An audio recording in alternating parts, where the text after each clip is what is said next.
আসসালামু আলাইকুম। অবিরাম বাংলার সংবাদে সবাইকে স্বাগত জানাচ্ছি। আমি নাইম ফাথুম মুবিন। শুরুতে বিআরবি কেবলস সংবাদ শিরোনাম। বাংলাদেশের সর্বশেষ গুরুত্বপূর্ণ আপডেট সংবাদে আপনাকে স্বাগত। শুরুতেই সংবাদ শিরোনাম, পরে বিস্তারিত। শুরুতেই জানিয়ে দিব দ্রুত সংস্কার এবং নির্বাচনের সংকল্প ডক্টর ইউনূসের। বাংলাদেশের অন্তর্বর্তীকালীন সরকারের প্রধান উপদেষ্টা অধ্যাপক ডক্টর মোহাম্মদ ইউনূস দ্রুত সংস্কার এবং নির্বাচন অনুষ্ঠানে দৃঢ়প্রত্যয় ব্যক্ত করেছেন। এরপর জানিয়ে দিব রাতে ঘোষণা দিয়ে দুই পক্ষের মধ্যে সংঘর্ষ, আগুনে পড়ল 50 বাড়ি। কারো পুড়েছে বাড়ি, কারো ভেঙেছে ফ্রিজ সহ আসবাবপত্র। এভাবে 50টি বাড়িঘর ভাঙচুর করে আগুন জ্বালিয়ে বশীভূত করা হয়েছে। এদের বেশিরভাগই 3 বেলা খাওয়া হয়নি। গত শনিবার থেকে নিজেদের বাড়ি হারিয়ে থাকছেন অন্যের বাড়িতে। সাংবাদিক এসেছে শুনে কাঁদতে কাঁদতে পোড়া বাড়ির উঠোনে দাঁড়িয়ে অভিযোগ করছেন তারা। নড়াইলের কালিয়ায় উপজেলার খাসিয়াল বাজারে কিছু ভাঙচুরের ছবি পাওয়া গেল। এ বিষয়ে গুরুত্বপূর্ণ সংবাদ জানাবো, বন্ধুরা সঙ্গেই থাকুন।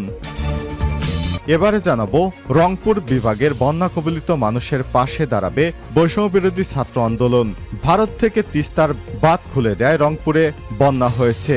রংপুর বিভাগে বন্যা কবলিত মানুষের পাশে দাঁড়ানোর জন্য প্রাথমিক পর্যায়ে আলোচনা চূড়ান্ত করেছে বৈষম্য বিরোধী ছাত্র আন্দোলন। আজ এই কথা জানিয়েছে সমন্বয়ক আব্দুল কাদির। তিনি বলেছেন, স্থানীয় প্রশাসনের কাছে পর্যাপ্ত পরিমাণে শুকনো এবং ভারী খাবার, চাল, ডাল, তেল ইত্যাদি সামগ্রী রয়েছে। সেগুলো বিতরণ করার ক্ষেত্রে ছাত্র প্রতিনিধি এবং স্থানীয় প্রশাসন সমন্বয়করা কাজ করবে। পাশাপাশি ঢাকা থেকে শিক্ষার্থীরা নতুন করে ত্রাণ কার্যক্রম চালু করবে, যেমনটা তারা নোয়াখালী বন্যা কবলিত এলাকায় ত্রাণ কার্যক্রম করেছিল, সেভাবেই তারা রংপুরের মানুষের পাশে দাঁড়াবে। এবারে জানাবো 91,000 কোটি টাকা ঋণ নবায়ন স্বৈরাচারের শেষ বছর। শেখ হাসিনা পালিয়ে যাওয়ার বছর, অর্থাৎ এই বছরে 91,000 কোটি টাকার খেলাপি ঋণ নবায়ন করেছে শেখ হাসিনা। এতে বাংলাদেশের অর্থনীতি ব্যাপক হারে ধ্বংসের মুখে পড়েছে। নিত্য প্রয়োজনীয় জিনিসপত্রের দাম বৃদ্ধি পেয়েছে, মানুষের দৈনন্দিন কার্যক্রম ব্যাহত হচ্ছে। কোটি কোটি টাকা ঋণ করেছে নতুন বছরেও। শেখ হাসিনা পালিয়ে যাওয়ার বছর সর্বমোট 91,000 কোটি টাকার ঋণ করে গেছে। এই টাকা এখন আমাদের সুদ সমেত দাতা সংস্থাকে ফেরত দিতে হবে। জানাবো যৌথ বাহিনীর অভিযানে সাবেক কৃষিমন্ত্রীর ভাই গ্রেপ্তার। মৌলভীবাজারে কমলগঞ্জ উপজেলার 1 নম্বর রহিমপুর ইউনিয়ন পরিষদের চেয়ারম্যান ও উপজেলা আওয়ামী লীগের যুগ্ম সাধারণ সম্পাদক ইফতেখার আহমেদ বদরুলকে গ্রেপ্তার করেছে যৌথ বাহিনী।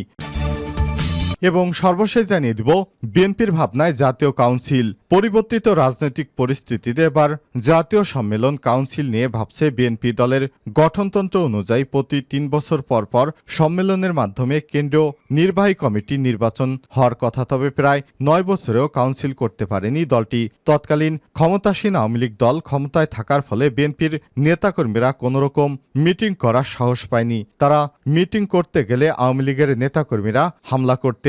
এই ভয়ে তারা নিজেদের যান বাঁচাতে কখনো দলীয় কাউন্সিল করতে পারেনি। এবার শেখ হাসিনা পালিয়ে যাওয়ার পর বিএনপির নেতাকর্মীরা কাউন্সিল করলে দলের মধ্যে ব্যাপক পরিবর্তন আনার সিদ্ধান্ত নিয়েছে। প্রিয় দর্শক, এতক্ষণ শুনছিলেন সংবাদ শিরোনাম, এবারে বিস্তারিত।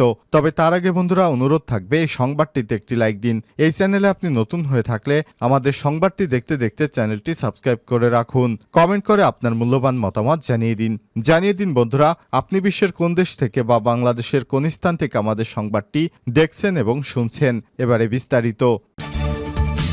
দ্রুত সংস্কার এবং নির্বাচনের সংকল্প ডক্টর ইউনূসের।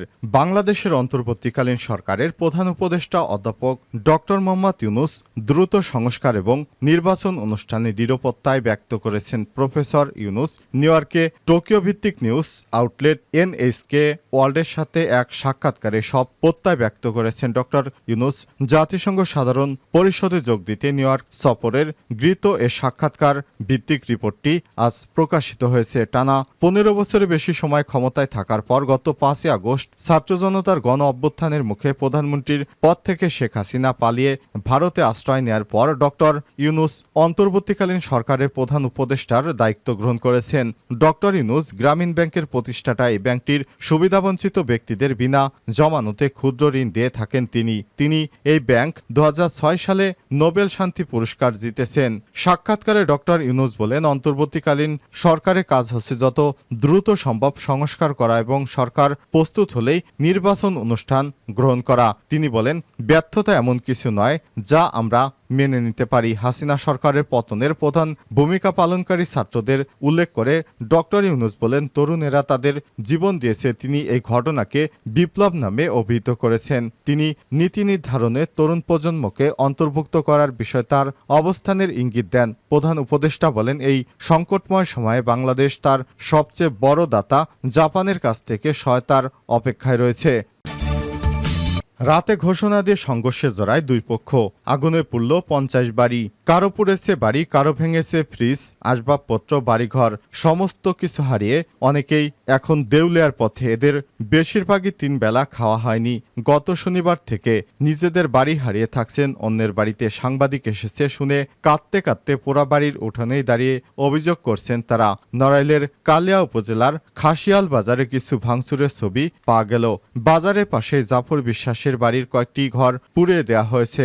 আগুনে গাছের পাতা পর্যন্ত পুড়ে যাওয়ার চিহ্ন পাওয়া গেছে। ভেতরে প্রবেশ করতেই দেখা গেল বই খাতা সহ সবকিছু পুড়ে ভস্মীভূত হয়েছে। একটু পরেই জাফর মোল্লার 2 মেয়ে কাঁদতে কাঁদতে বাড়িতে প্রবেশ করলেন। ছোট মেয়ে সুমাইয়া গোপালগঞ্জের বঙ্গবন্ধু বিশ্ববিদ্যালয়ে অনার্সের ছাত্রী। অভিযোগ সুরে তিনি বলেন, পুলিশের সামনেই আমাদের ঘরবাড়ি পুড়িয়ে দিল। আমার সমস্ত বই খাতা সহ সনদও পুড়ে ছাই হয়ে গেছে। আমাদের বাড়িতে কোনো পুরুষ মানুষ নাই, আমরা ভয়ে পালিয়ে বেড়াচ্ছি। জাফর মোল্লা ছাড়াও আগুনে পুড়ে ছারখার হয়েছে চঞ্চল শেখ, আইব মোল্লা, শওকত শেখ, মুকুল শেখ, আতাউর শেখ, আশরাফ শেখ সহ অন্তত 50 জনের বাড়ি। এসব বাড়ি পুরুষেরা এখন বাড়ি ছেড়ে পালিয়ে বেড়াচ্ছেন। নিজের একমাত্র বসত বাড়ির ঘরটিও পুড়িয়ে ছারখার করে দিয়েছে প্রতিপক্ষ। ঘরের টিনগুলো দুমড়ে মুচড়ে গেছে, কোথাও কোনো চিহ্ন নেই। ঘর হারিয়ে উত্তরপাড়ার আমেনা বেগম গর্জে উঠলেন, বললেন, আমি আমার ছোট বাচ্চা নিয়ে এখন কোথায় যাব? আমার কোনো থাকার জায়গা নেই। আল্লাহ আমার ঘর যারা পুড়াইছে তাদের যেন সবকিছু পুড়ে যায়। এলাকায় অধিকাংশ মানুষই বিএনপির সমর্থক। জেলা বিএনপির সভাপতি বিশ্বাস জাহাঙ্গীর আলমের বাড়িতেও একই এলাকায় জানা গেছে। খাসিয়াল গ্রামের ওহাব শেখ ও জাফর মোল্লা এই দুই গ্রুপের আধিপত্য বিস্তারের কোন্দল বিরাজমান। চলতি ঘটনার শুরু বৈষম্যবিরোধী ছাত্র আন্দোলন, যা নিয়ে গত 4 আগস্ট বৈষম্যবিরোধী ছাত্র আন্দোলনে নড়াইলে আসে ওসিকুল নামের একজন জামাত কর্মী। এই মিছিলে আশাকে কেন্দ্র করে বাগবিনতন্ডায় গত 9 আগস্ট তাকে মারধর করে জাফর মোল্লা গ্রুপের লোকজন। এর জের ধরে গত 24শে সেপ্টেম্বর ওহাব শেখের লোকজন জাফর মোল্লাকে কুপিয়ে জখম করে। এই ঘটনার প্রতিশোধ নিতে মরিয়া হয়ে ওঠে জাফর মোল্লা লোকেরা। 27শে সেপ্টেম্বর সন্ধ্যায় জাফর মোল্লা লোকজন জগন্নাথ খাসিয়াল বাজারে জগন্নাথ বিশ্ববিদ্যালয় পড়ুয়া ছাত্র মিলন শেখকে কুপিয়ে হাত এবং পায়ের আঙ্গুল কেটে ফেলে। এরপর শুক্রবার রাতে দুই পক্ষ ঘোষণা দিয়ে শনিবার হামলায় লিপ্ত হতে চাইলে সেনাবাহিনীর হস্তক্ষেপে তা থেমে যায়। শনিবার 28শে সেপ্টেম্বর সকালে সেনাবাহিনীর অভিযানে দেশীয় অস্ত্র, একটি রাইফেল সহ 4 জনকে গ্রেপ্তার করে সেনাবাহিনী এলাকা থেকে চলে যাওয়ার পরই সকাল 11টার থেকে ওহাব শেখের লোকেরা জাফর মোল্লা গ্রুপের লোকদের বাড়িঘর অগ্নিসংযোগ করেছে। তারা তাদের সমস্ত বাড়িঘরগুলো আগুনে জ্বলিয়ে দিয়েছে। তারা মূলত আওয়ামী লীগের পক্ষে এতদিন কাজ করত। এ কারণেই তাদের মূলত এভাবে শাস্তি দেওয়া হয়েছে বলে অনেকেই বলছে। রংপুর বিভাগে বন্যা কবলিত মানুষের পাশে দাঁড়াবে বৈষম্যবিরোধী ছাত্র আন্দোলন। নতুন করে তিস্তায় পানি বৃদ্ধি পেয়ে রংপুরে বন্যা হয়েছে। ভারত থেকে বাঁধের পানি ছেড়ে দেয় বাংলাদেশে আবারও নতুন করে রংপুর বিভাগের 5টি জেলায় বন্যা হয়েছে। রংপুর বিভাগে বন্যা কবলিত মানুষের পাশে দাঁড়ানোর জন্য প্রাথমিক পর্যায়ে আলোচনার করে চূড়ান্ত সিদ্ধান্ত গ্রহণ করেছে বৈষম্যবিরোধী ছাত্র আন্দোলন। রোববার 29শে সেপ্টেম্বর এসব কথা জানিয়েছে সমন্বয়ক আব্দুল কাদির। এ সময় তিনি বলেন, স্থানীয় প্রশাসনের কাছে পর্যাপ্ত পরিমাণ শুকনো এবং ভারী খাবার, চাল, ডাল, তেল ইত্যাদি সামগ্রী রয়েছে। সেগুলো বিতরণ করার ক্ষেত্রে ছাত্র প্রতিনিধি এবং স্থানীয় প্রশাসন সমন্বয় করে কাজ করবে। পাশাপাশি ঢাকাস্থ রংপুর বিভাগের শিক্ষার্থী এবং স্থানীয় পর্যায়ের শিক্ষার্থীদের সমন্বয়ে ছাত্র প্রতিনিধি গঠিত হবে। এ সময় তিনি আরো বলেন, দুর্যোগ ও ত্রাণ মন্ত্রণালয়ের সার্বিক সহায়তায় ত্রাণ কার্যক্রম প্রাথমিকভাবে শুরু হবে। প্রয়োজনে ইতিপূর্বে বৈষম্যবিরোধী ছাত্র আন্দোলনের পুনর্বাসন ফান্ডে জমা পড়া সহায়তার একটি অংশ দিয়ে ত্রাণ কার্যক্রম পরিচালনা করা হবে। সহায়তার বাকি অংশ পরবর্তীতে পূর্বাঞ্চলের পুনর্বাসনে ব্যয় করা হবে। ৯১,০০০ কোটি টাকার ঋণ নবায়ন, স্বৈরাচারের শেষ বছর। নীতিমালা শিথিল করে স্বৈরাচারী হাসিনা শেষ বছরে ৯১,০০০ কোটি টাকার খেলাপি ঋণ নবায়ন করেছে। এতে বিপুল পরিমাণ খেলাপি ঋণ নবায়ন এবং ব্যাংকিং খাতের ইতিহাসে আর কখনো হয়নি। এ সময় খেলাপি ঋণ আড়াল করার চিত্র ছিল চোখে পড়ার মতো।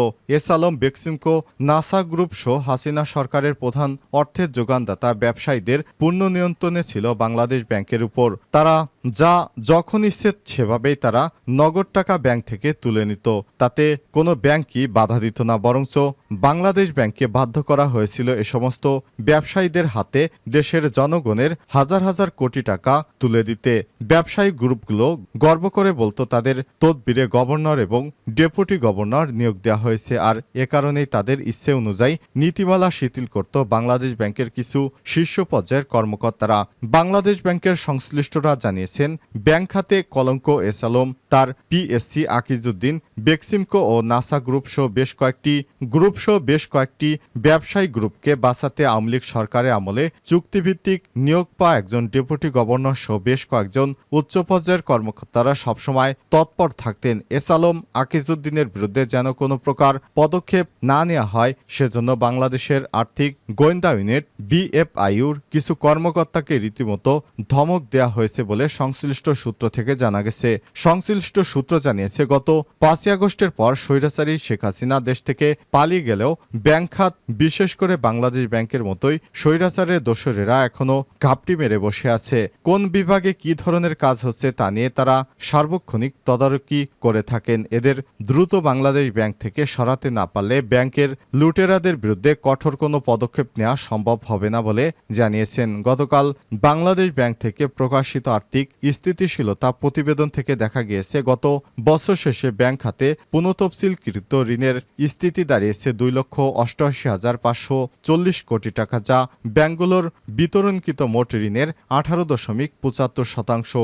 গত 5 বছরে তথ্য বিশ্লেষণ করে দেখা গেছে ২০১৯ সালে ব্যাংকগুলো ৫২,৩৭০ কোটি টাকা ঋণ পুনঃতফসিল করে। পরের 15 বছর ২০২০ সালে পুনঃতফসিল কম হয়। ওই বছর খেলাপি ঋণ পুনঃতফসিল করা হয় ১৯,৮১০ কোটি টাকা, ২০২১ সালে করা হয় ২৬,৮১০ কোটি টাকা, ২০২২ সালে ৬৩,৭২০ কোটি টাকা এবং ২০২৩ সালে ৯১,২২১ কোটি টাকা। অর্থাৎ ২০২২ সালের তুলনায় ২০২৩ সালে পুনঃতফসিল ঋণ বেড়েছে ৪৩.১৫%। সূত্রগুলো বলছে, নির্বাচনকে ঢাল হিসেবে ব্যবহার করে সে সময় বাছবিচার ছাড়াই বিপুল পরিমাণ খেলাপি ঋণ পুনঃতফসিল করেছিল হাসিনা। তাদের এমপি মন্ত্রীদের সুবিধা দিতেই এই কাজগুলো করেছিল, যাতে বিদেশে লক্ষ লক্ষ কোটি টাকা সরকার পাচার করতে পারে। তারই একটি অংশ হিসেবে এই জঘন্যতম কাজগুলো করত শেখ হাসিনা সরকার।